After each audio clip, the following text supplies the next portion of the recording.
Hai semuanya, Assalamualaikum warahmatullahi wabarakatuh. Ketemu lagi dengan saya Siti Nuryani dalam pembelajaran PPKN di kelas 8. Pada video kali ini kita masih pada pembahasan materi PPKN di kelas 8, yaitu yang ada pada bab 5, materi tentang Sumpah Pemuda dalam Bingkai Bhinneka Tunggal Ika. Nah, sekarang kita akan masuk kepada pembahasan poin, yaitu arti dan makna Sumpah Pemuda.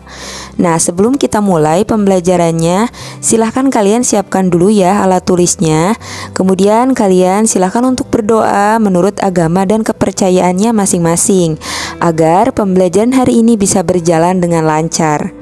Nah, sekarang kita mulai yuk belajarnya. Sebelum kita membahas kepada materi intinya, kita review dulu ya, bahwa video sebelumnya kita sudah membahas bahwa Sumpah Pemuda ini lahir pada Kongres Pemuda yang kedua, yang mana Kongres Pemuda yang kedua ini dilakukan pada 3 tahap persidangan. Jadi Kongres Pemuda yang kedua ini melahirkan Sumpah Pemuda pada tahap persidangan yang terakhir. Nah, selanjutnya Sumpah Pemuda ini memiliki 3 ikrar, yaitu ikrar mengenai tanah air ataupun nusa, selanjutnya mengenai bangsa, dan yang terakhir mengenai bahasa.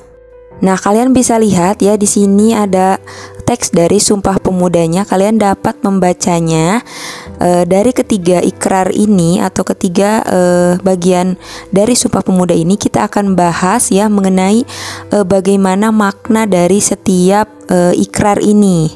Nah, langsung aja yuk kita bahas.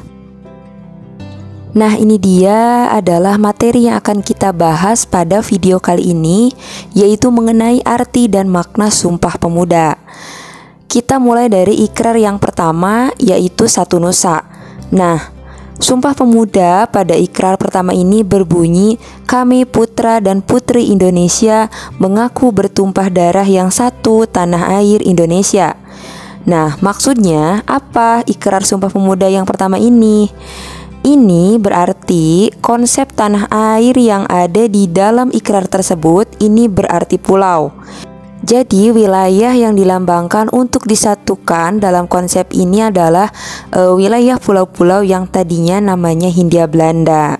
Pada saat itu pemuda-pemuda yang ada mereka berikrar dan bertekad untuk menyatukan pulau-pulau yang ada yang dulunya bernama Hindia Belanda menjadi satu. Nah, kira-kira ikrar tersebut sudah terwujud belum? Tentunya sudah ya, karena dengan berdirinya NKRI, yaitu Negara Kesatuan Republik Indonesia, ini merupakan gabungan dari seluruh pulau-pulau yang ada dari Sabang sampai Merauke. Nah, di sini kalian bisa lihat bahwa tanah Indonesia adalah seluruh wilayah Indonesia, baik di darat dan di laut.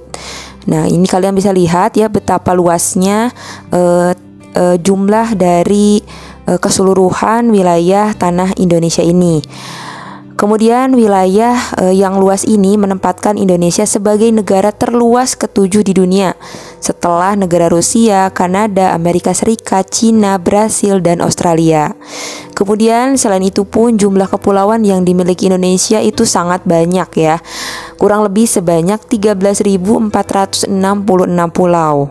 Nah, dapat kita simpulkan makna dari ikrar yang pertama ini bahwa para pemuda telah menyatakan sumpahnya bahwa mereka hanya mengakui tanah tumpah darahnya adalah tanah air Indonesia. Meskipun mereka lahir dan berasal dari berbagai daerah, tetapi dapat bersatu.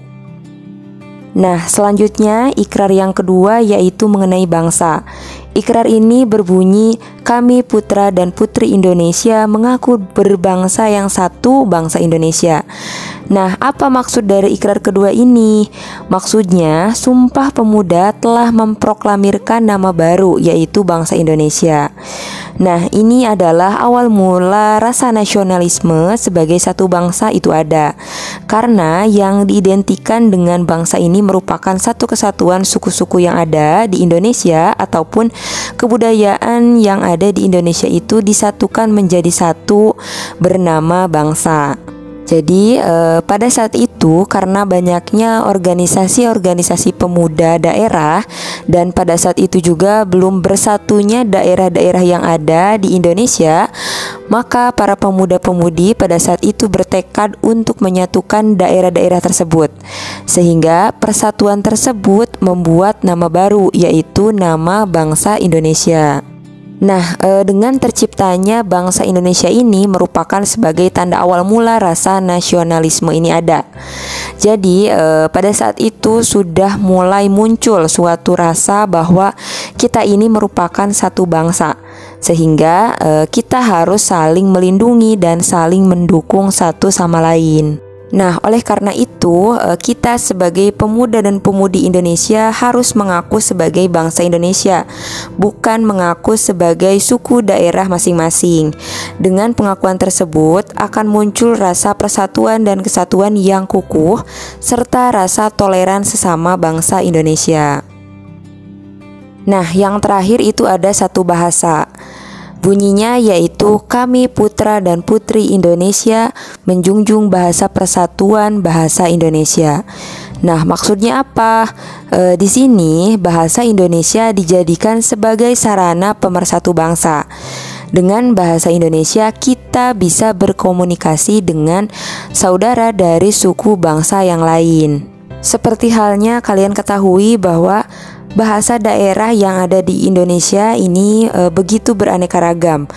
Hal tersebut itu disebabkan karena Indonesia ini terdiri dari berbagai macam ras dan suku. Nah, untuk mempersatukan suku-suku yang ada di Indonesia, maka diperlukanlah bahasa persatuan untuk menyatukan berbagai macam suku tersebut, yaitu dengan bahasa Indonesia sebagai alat komunikasi yang resmi di wilayah Indonesia. Nah, itu dia merupakan arti dan makna dari Sumpah Pemuda. Kalian juga harus ingat ya bahwa satu nusa, satu bangsa, dan satu bahasa itu merupakan konsep dari Sumpah Pemuda. Jadi kalau kita berbicara mengenai satu nusa, satu bahasa, dan satu bangsa ini juga merupakan konsep dari Sumpah Pemuda tersebut. Nah, oleh karena itu, kita sebagai generasi yang hidup di masa sekarang, tentunya ada banyak cara ya yang bisa dilakukan untuk mewujudkan makna Sumpah Pemuda ini. Nah, contoh makna Sumpah Pemuda bagi pelajar misalnya dengan mengikuti upacara bendera untuk mengenang perjuangan pahlawan. Kemudian tidak membeda-bedakan latar belakang teman dari suku yang berbeda-beda. Demikianlah penjelasan materi pada video kali ini. Terima kasih, semoga dapat dipahami apa yang telah saya sampaikan tadi ya. Nah, untuk video berikutnya kita akan membahas mengenai nilai semangat Sumpah Pemuda. Jangan lupa kalian terus ikuti video pembelajaran PPKN yang ada pada bab 5 ini ya. Nah, bagi kalian yang ketinggalan materi PPKN di kelas 8 ini, kalian bisa langsung saja pilih bagian playlist. Nanti di situ kalian pilih saja materi PPKN kelas 8. Nah, itu dia yang bisa saya sampaikan. Sampai jumpa lagi dalam video berikutnya. Assalamualaikum warahmatullahi wabarakatuh.